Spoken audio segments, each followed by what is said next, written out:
Hello, D303 Googlers. Good to see you guys.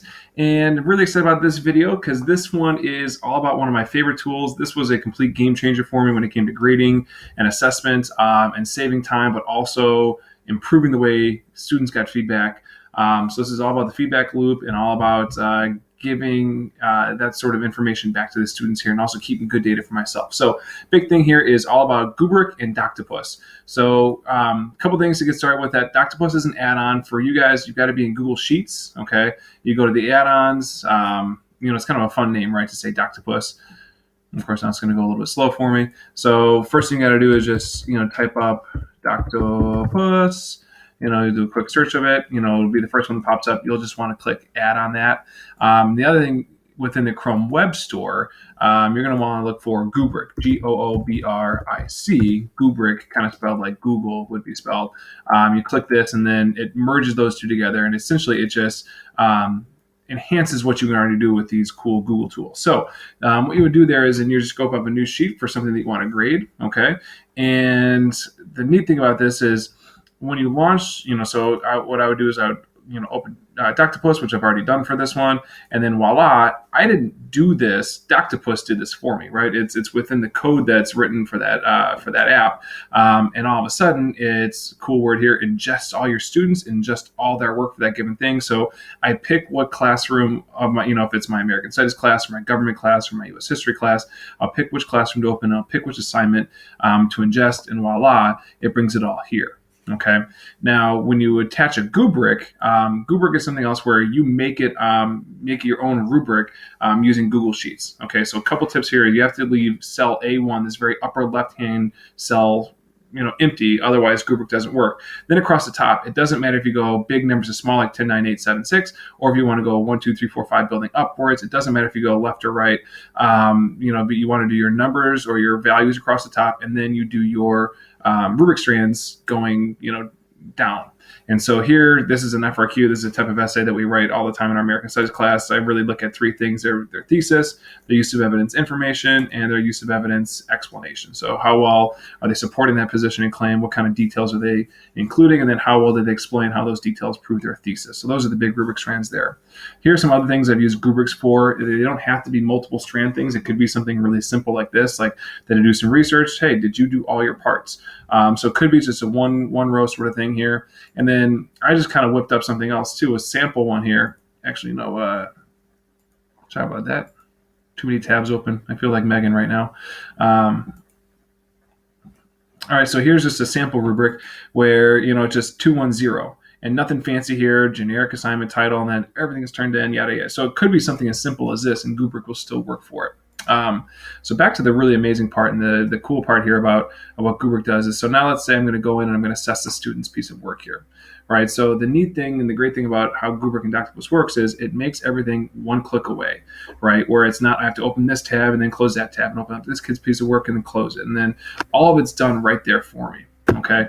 And so how this works is you've got what's so great about this too is the rubric is all on the same page as the student's writing, right? So here's the student's essay down here that we're going through. So now I read his essay and I figure out, okay, did he get a 10, 9, 8? How did he do on his thesis? What about use of evidence? 10, 9, 8. I can click, change, all that kind of stuff. It's, 7, 6, same thing, use of explanation or use of evidence explanation. And then I put that grade in. Then over here, you've got this comment box, right? And this is kind of where I like to type student-specific notes as to what I kind of notice and things to improve on and things that they're doing well, all that kind of good stuff. Now, the great part about Goobric is it shares the information directly with the students, and it gets sent to them. I know we've all had that instance, too, where we hand papers back, and maybe a kid's not there, and so he doesn't get his paper back for a few days later. The great thing about this is it gets emailed to the students right away. As soon as you're done grading, it pops up in their email inbox. And what shows up in their inbox is this. They get a copy of the rubric with shaded in and how they did, right?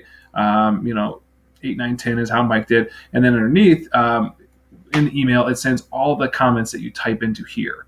And so it might be a long comment box. It might be just a few words, just like this. And that gets sent straight to their email. Okay. And so they get that instant feedback from us and detailed feedback too.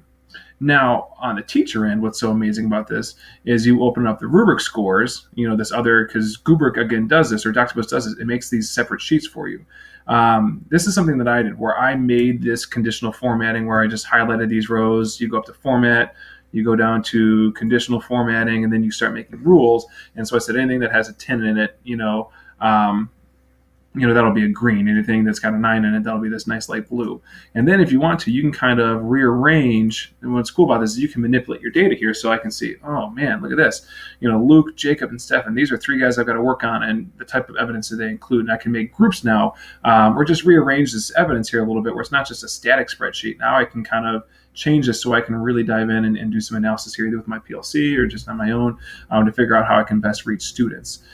So again, this is not something that I did. Goobric does this automatically for me. And just think about the possibilities of what's coming up with Para, and be able to collect this sort of data over time. If you do anything with written work or rubric work, it doesn't have to be written work, but anything that you use a rubric for, you can turn it into a Goobric. Okay, so just kind of walking you through the steps of what this might look like. Right, what you would want to do is just open up that new spreadsheets. And so here's one that I'd kind of already popped open. Again, you're gonna go to Doctopus, you're going to click open up, and just to save some time, because it's going to take a little, the spinning circle is going to go, I already preloaded it. So what you do is you just choose your class, and over here, you're going to click ingest assignments. So then I can go down to, let's say, we'll go to this Google, get your Google on here, and then it'll give me a list of options, what assignments. I'll click the Fusion project, and then it'll say, all right, do you want to ingest this? Here's what it looks like after ingest, which you guys have already seen. And then here's just what it looks like with that really super simple rubric, right? So we're just going to open up Justin's piece of work here.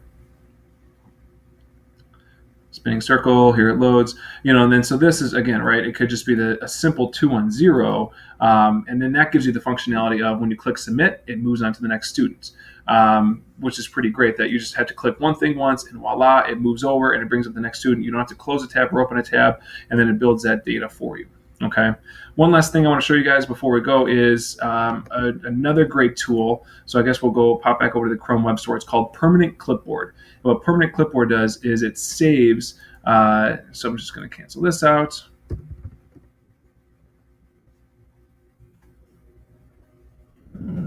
It's not typing here for me. There it goes.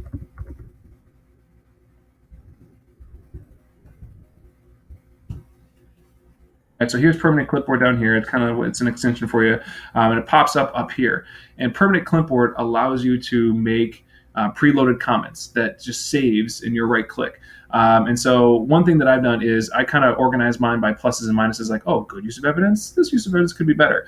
Now, this isn't what shows up for the student's work. This is just what shows up, as a simple, I guess, table of contents sort of thing, right? And then if you want to add a new entry, you can do that. I used to have a bigger, longer list here, but it got a little bit overwhelming. I kind of narrowed it down just to the ones I used over and over and over again. So let's say I'm back in a piece of student's work here, right? And I want to give feedback on a specific, piece of writing here. So little keystroke help, instead of having to click over here in the comment box, maybe you just highlight stuff, you can click Control-Alt-M, and it opens up a new comment box for you. And then what you'll do is you'll right click on it, and then you'll go all the way down to where it says Insert from Permanent Clipboard, and then it gives you the option of use of evidence, explanation, specifics, and then voila, check it out in the comment box, it just loads it for me. I don't have to copy and paste anything. It's just already done for me, just a couple clicks and voila. And again, this is something I do for comments that I give over and over and over again.